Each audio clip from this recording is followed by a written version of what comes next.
প্রতিবেশীর কুকুরছানা ঘরে ঢোকায় ঝগড়া মারামারি ভাঙচুর এখানেই শেষ নয়, থানায় লিখিত অভিযোগও করা হয়। এই যে আমার ঘেটিতে আঘাত করছে, ঠিক আছে, আমার এই রানে আঘাত করছে, সব জায়গায় আমার আঘাত করছে। মাহারা এক কুকুরছানাকে ঘরে এনে নিজের সন্তানের মতো লালন পালন শুরু করেন জাহানারা বেগম। ফিডারে দুধ খাওয়ানো থেকে শুরু করে সবকিছুতেই ছিল এক টুকরো মানবিকতার ছোঁয়া। ধীরে ধীরে পরিবারের সদস্য হয়ে ওঠে ছোট্ট কুকুরছানাটি। ফেসবুকে এক ছেলে পোস্ট করার পরে যে ওর মা সড়ক দুর্ঘটনায় মারা গেছে, তখন ওই ছোট একটা বাচ্চা ফিটার খাওয়াইছি। ফিটার খাওয়ার অবস্থায় আমি 2-3 দিন আমি পালছি, পালার পর ওই ফিটারটা ছাড়ান দিয়ে দিছি। পরে আমার এরকম একটা পর্যায়ে হয়ে গেছে, আমার ওই কুকুরটা আমাদের ছাড়া কোনো কোথাও যায় না, আমাদের বাসায় থাকে। সেই অবলা প্রাণীকেই কেন্দ্র করে ঘটল এক অমানবিক ঘটনা। গত শনিবার জাহানারা বেগম বাসার বাইরে গেলে কুকুরছানাটি সবার অগোচরে পাশের বাড়ি বিল্লাল খানের আঙিনায় ঢুকে পড়ে। কুকুরটা বাসা গেটের সামনে গেছে, গেটের সামনে যাওয়ার পরে কুকুরটার পাশা বাড়াইয়া নাকি বাড়ি দিয়েছে, বাড়ি দেওয়ার পর কুকুরটা শুয়ে পড়ছে। ছোট্ট একটা ছানা, এটা নিয়ে তো এরকম করা উচিত না।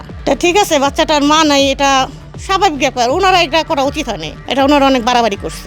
অভিযোগ ওঠে এ সময় বিল্লাল খান কুকুরছানাটিকে বেঁধে রাখেন এবং মারধর করেন। খবর পেয়ে উদ্ধার করতে যান জাহানারা বেগমের ছেলে বাপ্পি। এরপর শুরু হয় তর্ক, যা মুহূর্তেই রূপ নেয় হাতাহাতি ও সংঘর্ষে। কালকে হুট করে গেটটা খোলা ছিল তাদের, তো ঢুকে গেছে ছোট বাচ্চা, ও তার বোঝে না কার বাসা কোনটা। তো আমি এলো কুকুরে মারছে, তারা ফার্স্টে মারছে, জালদা বাঁধিয়ে রাখছে। পরে আমি জাল নিয়ে আসছি, পরে আমাকে কত ভাষা গালাগালি শুরু করছে। পরে আমি চলে আসি রাস্তায়, তারা পিছের থেকে তার ছেলে নয়ন, বিল্লাল মামার ছেলে নয়ন, সে পিছে থেকে ঘুষি দিছে। তারপর এক পর্যায়ে হাতাহাতি হয়। তারপর তারা মহিলা মানুষ নিয়ে সবাই মিলে আমার সাথে একদম মারধর করে। স্থানীয়দের মধ্যস্থতায় বিষয়টি তখন মীমাংসা হলেও অভিযোগ রয়েছে পরে বিল্লাল খান ও তার সহযোগীরা জাহানারা বেগমের বাড়িতে হামলা চালায়, ভাঙচুর করা হয় ঘরবাড়ি, ক্ষতিগ্রস্ত হয় মোটরসাইকেলও। হাতাহাতি পর এলাকার মানুষ আসে, এলাকার মানুষ আসার পরে তারা মীমাংসা করে দেয় যে তোমরা যাদের বাসা চলে যাবে। আমাদের বাসা আমরা চলে আসছি, আসার পর তারা সেটা মানে নাই। তাদের লোকবল নিয়ে তার ভাইগনা রাতুলের ফ্রেন্ড ছিল একটা, বাসার ভিতরে আমার ঘরের ভিতরে হামলা করছে, আমার ঘর দরজা পিটাইছে এবং কি আমার ছেলের গাড়িটা, 2টা গাড়ি ভাঙচুর করছে। শুধু সংঘর্ষ নয়, অভিযুক্তদের বিরুদ্ধে লুটপাটের অভিযোগও ওঠে। আমাকে ভিতরে ঢুকাই দিয়ে আমার ঘরের ভিতরে যা ছিল স্বর্ণগণ্য, 2টা চেন আছে, আমার পুতের বড় একটা চেন আছে, আমার চেন আছে, আন্টি আছে, যেন মারামারি করে আমার লুটপাট হইতে পারে। পরে আমার ড্রেসিং টেবিল সবগুলা নিয়ে গেছে। কিন্তু একটা ড্রোন ছিল, ওই ড্রোনটা নিতে পারে নাই, কিন্তু ড্রোনটা যে বলছে পুলিশ এসে, তারপরে ড্রোনটা ছিটে ফেলাই দিয়ে আমরা ড্রোনটা নিয়ে গেছি। উক্ত ঘটনার সুষ্ঠু বিচার চান ভুক্তভোগী পরিবার।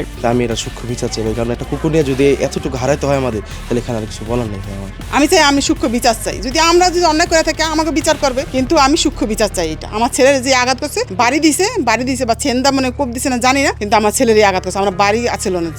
ঝগড়া লাগছে আমার ননদের সাথে বা ননদের ছেলের সাথে, আমরা তো কিছু করিনি, আমাদের ঘর গিলে কেন কইলো, এটার বিচার চাই আমরা। শরীয়তপুর পৌরসভার নিরালা আবাসিক এলাকার জাহানারা বেগম লিখিত অভিযোগ দিয়েছেন থানায়। পুলিশ জানিয়েছে বিষয়টি তদন্ত করে আইনি ব্যবস্থা নেওয়া হবে। একটা কুকুরের বাচ্চা নিয়ে নাকি একজনের বাড়িতে একজনে গেছে, আমার লোক যেটা গিয়েছিল জানাইছিল আর কি। পরে তাদের মধ্যে এক পর্যায়ে তর্কাতর্কি, হাতাহাতি, মারামারি বা পাটকেল মারছে।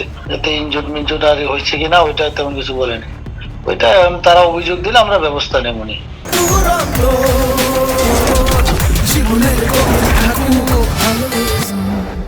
অন্যদিকে অভিযুক্ত বিল্লাল খান দাবি করেছেন ধর্মীয় কারণে কুকুর তাদের ঘরে ঢোকায় তিনি ক্ষুব্ধ হয়েছিলেন। আমাদের বাড়ির পাশে ওরা একটা কুকুর পালে, বাহিরের কুকুর। তো আমি বলছি যে আমরা তো নামাজ পড়ি, আমার ছেলে একটা হেফজো পরে 15 পারা শেষ হয়েছে, তো এই কুকুর যদি গাল লগে লাগে ফিরে অজু করতে হয়, শীতকালের দিন বারবার অজু করা যায়, আপনার এটা বাঁধতে পারলেন। কিন্তু কুকুরটা ওরা বাঁধে না, আর বাহিরের কুকুর সাধারণত বাইন্দেই পালতে হয়। তো এত কিছু বলার পরও এরপরে ও আমার লাগে এক কথা দুই কথা কইছে, বইলে আর কি আমার ছেলেরে একটা ঘুষি মারছে। ঘুষি মারার পর আমি বলছি আমার সামনে আমার ছেলের তুই মারলে কি করবি, কই বারাসাতন চাপাটি নিয়ে আসছে। চাপাটি নিয়ে আসার পরে ওই দৌড়াদৌড়ি এসে আমরা গেট আটকে রাখছি। গেটে আমাদের কোবাইছে যে চিহ্ন আছে, টিনগুলিও কাটছে। এরপর আমার মায়ের 75 বছর বয়স, আমার মায়ের ধাক্কা দিয়ে ফালাই দিছে। মা এখন হাসপাতালে আছে, ছেলের আরও পাও ফুলিয়ে গেছে। আর ওরা সন্ত্রাসী কিনে আপনারা তদন্ত করে দেখেন। আর আমি একদম ব্যবসায়ী, মোবাইল ব্যবসা করি, আমিও যদি খারাপ হই আপনারা দেখেন।